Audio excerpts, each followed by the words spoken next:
The music industry is insane. The public has witnessed many deaths of musicians in their prime over the years. Addiction, suicide, and homicide are not uncommon among musicians and artists. Hundreds of people have experienced it, including John Lennon, who was shot to death by a crazy fan, and Janis Joplin, who overdosed on heroin. It's no big surprise when rock stars die by certain means, though there are many instances of death in music history that are difficult to explain. It also describes a tiny number of artists who have passed away too soon in ways that are so mysterious. Since musicians typically live crazy lifestyles filled with excesses and unusual events, it would be safe to assume that their passing would be equally memorable. In this video, we will discuss 5 legendary musicians who met their demise in ways that defy belief. Let's start with the shocking death of Brian Jones.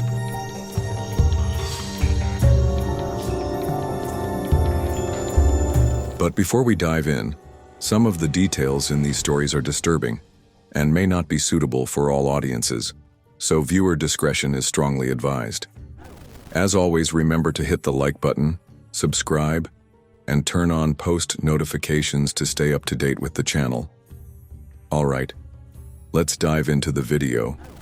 The passing of Brian Jones, one of the main members of the Rolling Stones, is one of the most haunting mysteries in rock music.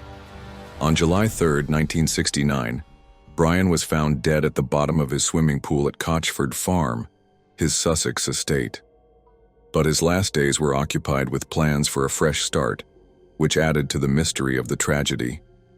Brian purchased the home that had belonged to Winnie the Pooh creator A.A. Milne in November 1968.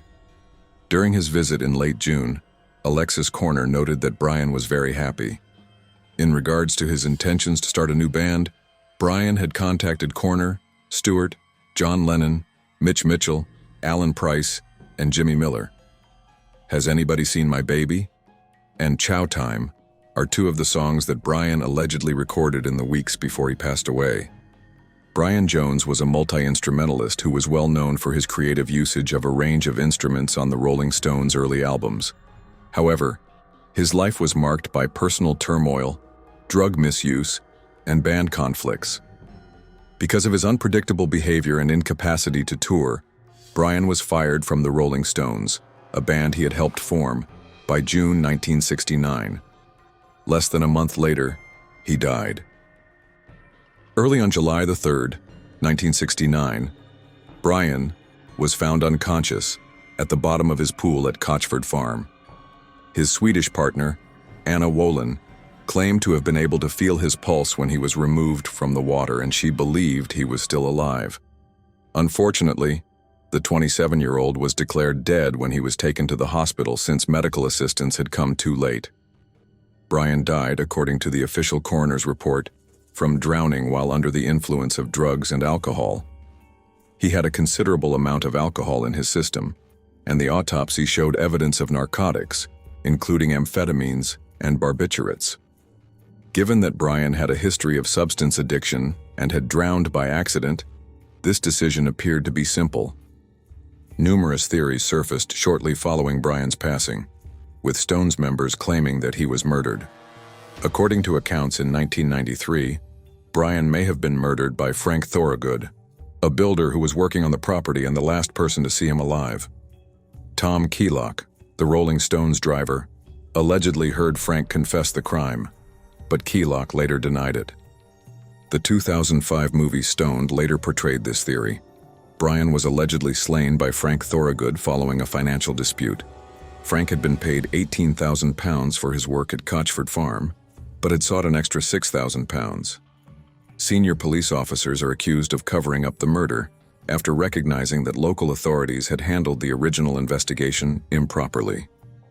Following fresh evidence from investigative journalist Scott Jones, who had identified numerous people at Brian Jones's home the night of his death, Sussex police reviewed Brian's case in August 2009 for the first time since 1969.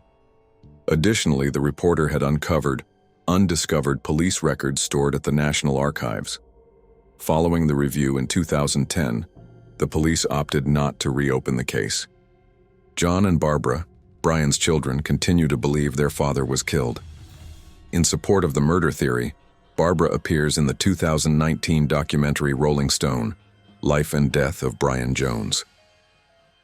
To fully understand the viability of the accidental drowning theory, it is essential to consider Brian's swimming prowess.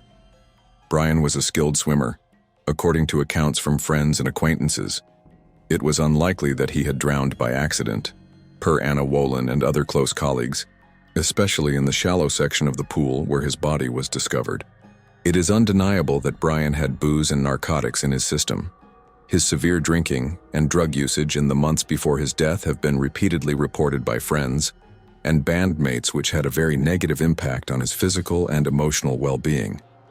Brian's inner troubles are depicted in several anecdotes from those who knew him well. There are conflicting reports of what actually happened on the night of his death. Over the years, Janet Lawson, a nurse who was on the scene, gave contradictory testimony, at times implying an accidental drowning, and at other times pointing to foul play. The mystery has only been heightened by her contradictory remarks. There is still uncertainty surrounding Brian Jones's death, and each hypothesis adds to the bigger, more complex picture. Even if the official conclusion of death by misadventure is still in effect, there are other theories that continue to arouse curiosity based on a variety of testimonies and inconsistencies in the inquiry. Much like his death, Jones's legacy is complicated. He was a groundbreaking artist whose influence continues to this day, but his life also acted as a cautionary tale about the perils of celebrity stardom. As the years pass, the mystery surrounding his death continues to captivate and draw in both fans and specialists, even if it may never be fully resolved. So, what do you think about these stories? Let us know your theories in the comments below. If you enjoyed this video, be sure to check out part 1 of this series. It should be on your screen now. If you have a topic suggestion, please send it to the email in the description. And as always, remember to like, comment, share the video, and subscribe to our channel. And remember, the only thing scarier than these stories is missing out on our next video.